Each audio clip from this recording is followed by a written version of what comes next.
everybody. Welcome to Hammer Down on the Market Scale Network. I'm your host, Mike Bush, and I am super excited to kick off 2026 with a really future-looking discussion about what autonomous trucks are going to be on the road. And I'm joined by a man on the front lines, a man who's doing the development, and he's doing it in a safe way. His name is Sasko Cuklev. He is the head of on-road solutions for Volvo. Sasko, welcome to the show. Thank you very much, Mike. I'm honored to be here, pleasure to be here, and share about what we are doing within Volvo Autonomous Solutions. I think it's so cool, when you look at a company like Volvo, who started out and built their entire brand on safety. I think the number of times, I was talking earlier to one of the PR people that you've worked in the past, and talking about ACT Expo. The number of times I've heard somebody at Volvo say, we created the 3-point seatbelt and then we gave away the patent. It's in the hundreds, man. You guys you're safety focused. You're building something cutting edge. Walk me through what the next year looks like in autonomous trucking. Yeah, I mean, first of all, safety. You mentioned it. It's in our DNA, and that is, I would say, the most important part of what we are doing is that we develop a safe solution. So next year and the coming years, I would say, is very much the big years of autonomous trucking, and that is what the industry is saying. On the other hand, I've been part of this industry since 2016. Then everyone said that 2019 we'll see autonomous trucks on the roads. Didn't happen. Then it was 21 and 24, and now it's 24, 27, 26, 27. I would say we are getting really, really close, and we are talking, and I've shared that before, we're talking more about quarters than years. What we have done and what we have focused on from the very first day is actually to build the full ecosystem that we have said from the start is needed. So it's not enough with only a truck that you automate and then you go. So you need to have other pieces in place. So a full system, a full solution, a full ecosystem, and in that then I include operational capabilities, uptime capabilities. You need to have terminals. You have to have IT piece. So all of that put together, then together with the truck and the driver, is what we call an autonomous solution. So I would say that the ecosystem, we have built that. We have that in place for the first 2 lanes that we are operating, and those are in Texas. It's between Dallas and Houston, and Fort Worth, El Paso. We have been running according to that ecosystem, to those processes, procedures. We have been moving freight for our customers in a commercial setup. We started actually with manually driven trucks, and then in the stage we are in right now is autonomously driven trucks, but we still have a human in the cab, a safety driver that is observing that everything is going in the right way. Of course, working tightly together with our customers, that have been important for us as well, that we have joined forces with our customers and want to figure out together with them how a solution like this should be implemented into the freight logistics of today. So it's nothing that here we Volvo come and we'll tell everyone how this will look like and how it will work. We instead join forces with our customers and together figure out how this new technology should be implemented and how it will impact our customers. Oh man, I've got all the questions now. So let's start with the most interesting finding or the most interesting takeaway. What is something, as you've explored and delved into trucks on the road without drivers, what's been what's an unexpected hurdle or something you didn't expect to encounter that kind of threw you for a curveball? We find out many things, and that's why we also said that let's do this in a real setup. Start to move freight in a commercial setup together with our customers, because that is the best way to learn and understand what the solution, what is needed from the solution. So in terms of what we're doing in Texas, I can share that, of course, a lot of things from an operational perspective that we didn't think about in the beginning in relation to our customers, in relation to our like virtual driver partners. How should we interact with our dealers if we have something that is not functioning in the right way? Who does what in between us and the virtual driver partner at the terminal? how do we work together with our customers at the terminal, and so on. So a lot of different things that we had to figure out along the way. When I get this question, I used to bring up an example from the other industry vertical that we are working with as well within Volvo Autonomous Solution. That is mining, where we are moving freight in a commercial setup, fully autonomous in a mine in Norway, which is like in the northern parts of Norway, where most of the part of the route is in a tunnel, and usually it's snow and cold. In the tunnel is a little bit warmer, and in the early days when we started to test there already in 2017 and so on, some days when we were about to exit the tunnel, our lidars reacted on something, but there was no one there. But due to that, it was so cold outside and warmer inside, small water particles were created, and it reacted on that. I mean, that's a thing that you maybe didn't think of from the very start when you started. So a lot of these like real cases that happen that you need to experience in a real life implementation so that you can fine tune the system so it works perfectly. Oh man, that's so interesting. There's a TikTok going around right now where a Tesla truck, the Cyber truck, the driver turns on the little LiDAR solution or the autonomous driver thing, and he's in the middle of the woods. And it looks like there's about 50 people around, but then you see the picture from his phone and there's nobody around. Maybe that's the water thing. That's really, really interesting to me. So fun. I mean, this was of course very early days, as I said, 2016, 17. So a lot has happened on the sensor piece since then. But small, like different things that you didn't think of, and that you will not learn until you are in a real setup, a real application, and run it for real, so to say. Now, Sasko, you talked a little bit about the virtual driver partners. Do Yeah. I have it right that this means there's essentially if the truck is on the road, but there's somebody able to remote into it if the truck gives a red flag and says, "Hey, I see something coming up I don't recognize"? You mean if somebody want to take control of the truck? Yeah, when I hear the term, virtual driver, I'm imagining somebody in like sort of that Xbox No, rig no, with the gas and everything, no. and they're remoting into the truck just from a No, distance. so this is like, and maybe virtual driver is not the right word. So autonomous driver partner. So what we are, so we have two partners today that we are sort of working with and have a partnership with, and that is Aurora that we have been working with for quite some time now, and then we have a partnership with Wabi, which is a little bit more fresh. So. Okay.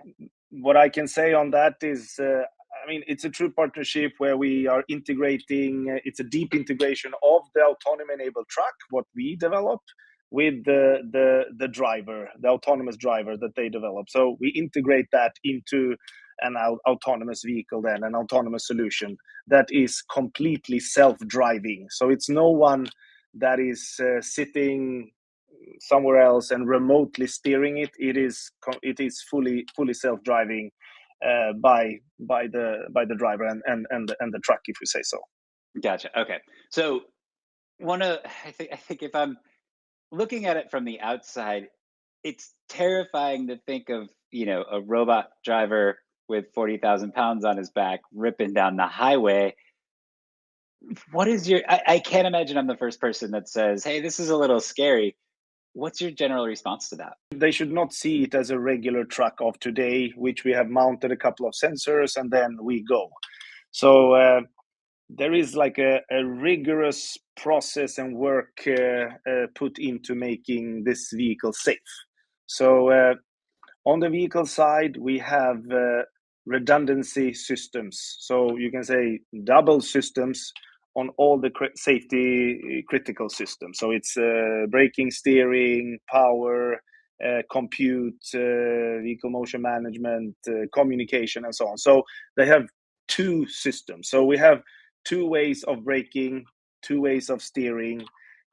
In case of that the primary braking system will stop to function, we have a secondary that can kick in and take the truck to a safe stop.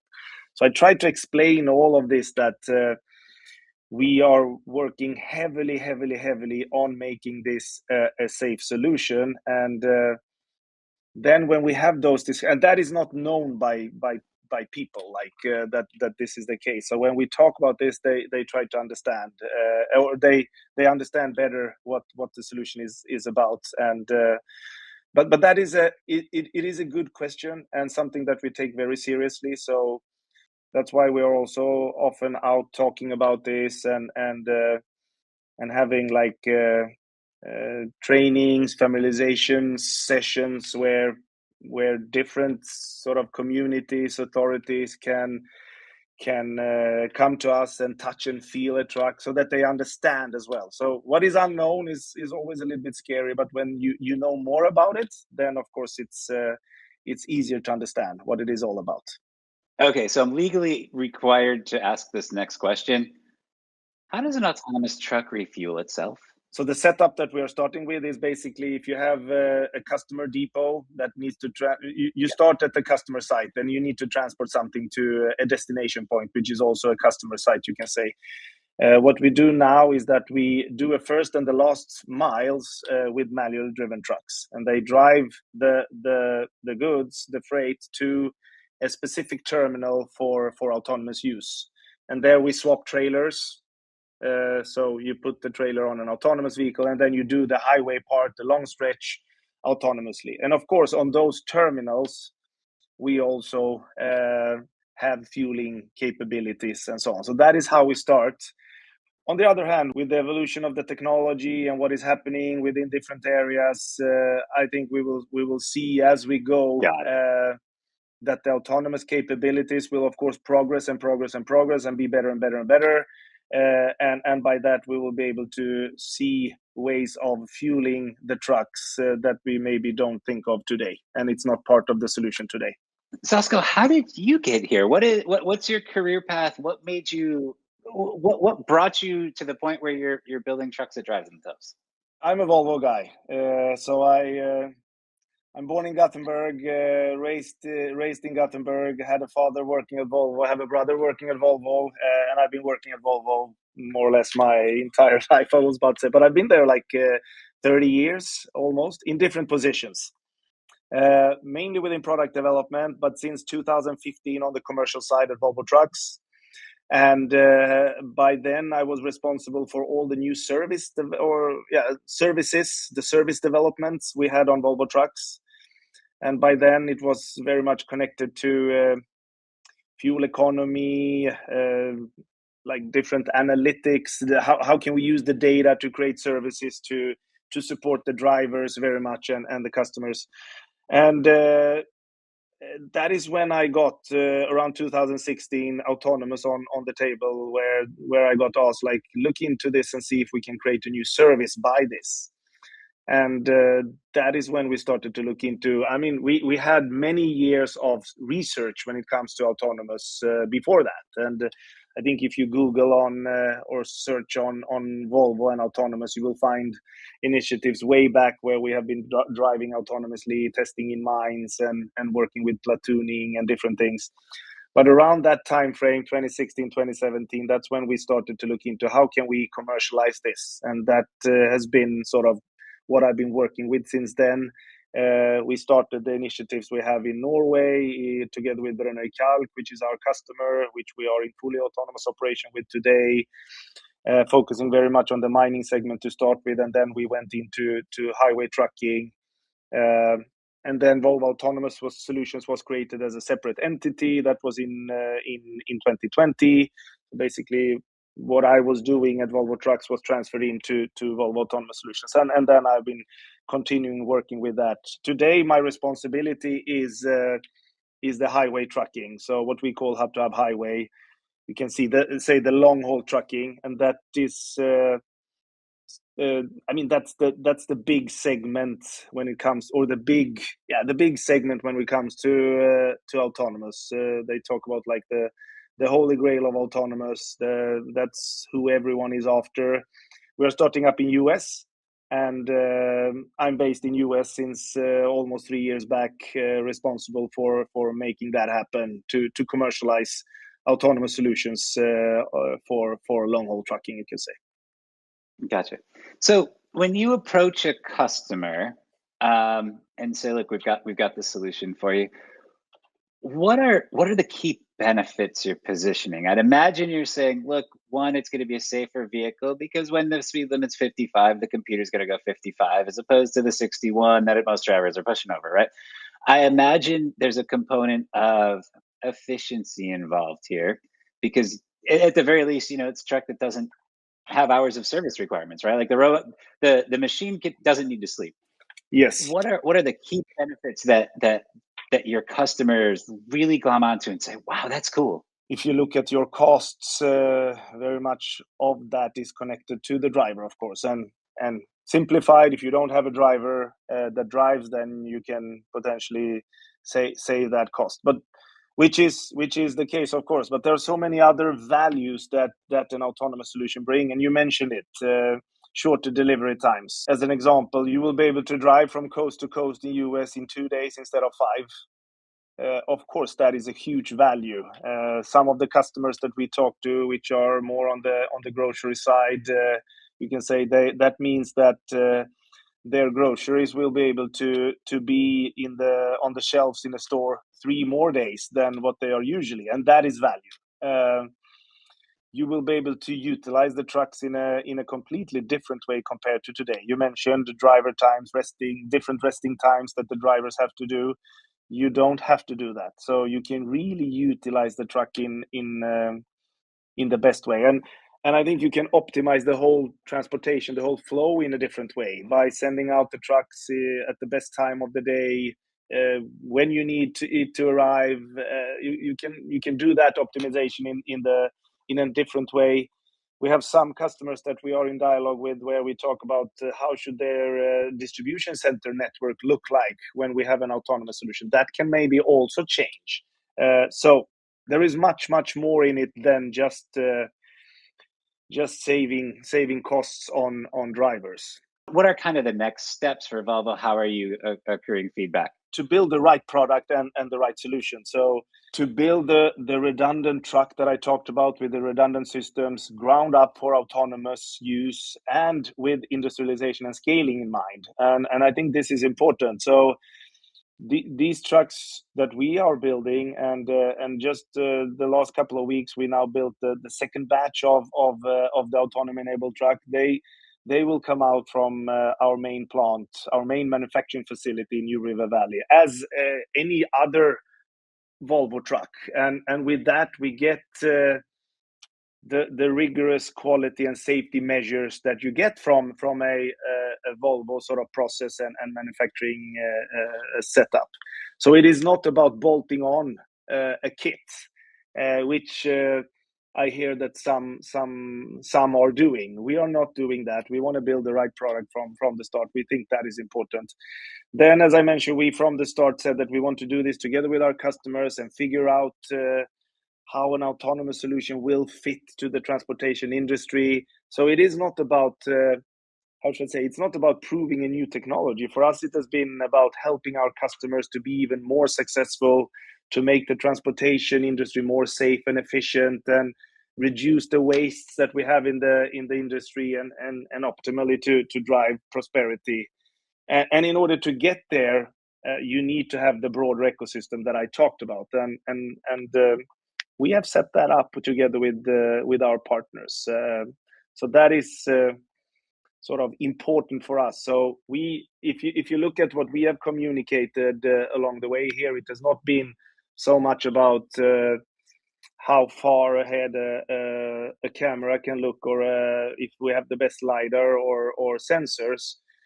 We have talked very much about safety, and we have talked about very much about how we can support our customers to onboard a new technology like this, and what do they need to adapt on their side to onboard a new technology around this. And I think that is important. Sometimes it's too much focus on the technology.